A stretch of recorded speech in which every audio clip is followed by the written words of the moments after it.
back to our channel. Today we're interviewing our biology teacher. Could you tell us a little bit about yourself? I'm Miss Angel. I'm very excited for a Pajama Day interview.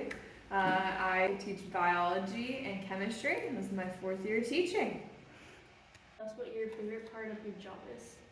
My favorite part of being a science teacher is that I get to be doing a lot of labs still, and I get to do a lot of research and learn new things all the time. I definitely like setting up experiments and kind of hearing of what's going on in the scientific community. And I think it's really cool. Sometimes we'll be talking about a topic and someone will ask a question and I don't know the answer, so we'll all kind of start researching and then we'll get down this whole rabbit hole and we'll all learn something new together. So I love science, so I like that I not only get to be a teacher, but I also get to do science and I'm still getting to learn stuff along the way. I also like teenagers a lot. They're very fun and have a lot of energy, so keep me young. What is the most challenging part of your job? Challenging. There's just a lot of different, I have 150 students, so everybody learns differently. And some people learn the same way I do. So when I explain things, they just get it. But it can be difficult when there's other people who learn in different ways that maybe I can't relate to. And so I have to kind of be able to put myself on their level and figure out how are they going to learn this. And I have to do that 15 times for every class because there's so many different types of learners, So that can definitely be challenging. Also, just making sure that I'm presenting information that's interesting to everybody. Obviously, we have to get through a certain curriculum for biology, but I also want to make it fun and enjoyable, but we all have different interests, so that's something I'm constantly thinking about. How can I make this fun for everybody involved? What do you think is the most fun part of your job? Well, like I said, spirit days, obviously. I love being in a high school where we have such a strong community and so much spirit. We do so many fun things, and there's a lot of really great teachers at this school also, and they're really fun to work with. So I think it's just a very good group and a good community here, so that's one of the best parts. What is your favorite part of bio to teach? Ooh, that is a good question. I love doing cellular biology, which is what we're about to start because we're going to get to start using the microscopes. We're going to do that this week. So I do love that type of stuff, learning the parts of the cell. You guys are going to build cell models.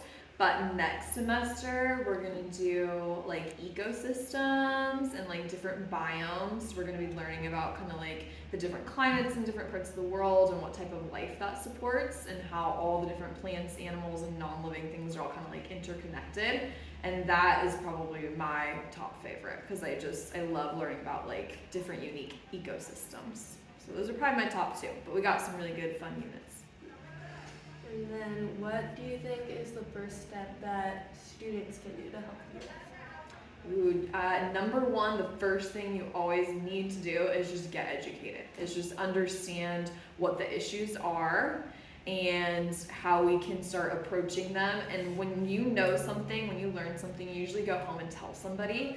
So I think the very first thing is just learning about what the problems are. Because we can't do anything about them if people don't know what those issues are. So our last unit of the year, we go into global changes and climate change, and we're going to talk a lot about, all the different ways humans are destroying the earth, which is kind of a big bummer fest, but if you are armed with that knowledge and you can go share it with somebody, eventually it's going to get down to the chain to somebody who does care a lot, and that's, the first step in making those changes. It's just knowing things. That's really good to know. But another really easy one is just reusable water bottles. That's what I always tell everybody. It's ultimately it's gonna save you a ton of money. I've had my water bottle for 5 years, so you invest in those things one time and it's gonna save the earth a ton of plastic and it's gonna save you a bunch of money. So it's kind of a win-win. So as far as actions go, reusable items. And why is helping the earth important to you?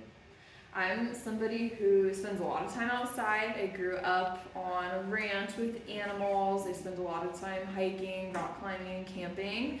And when you are camping, you see a huge difference between areas where people are taking care of that piece of the earth versus aren't.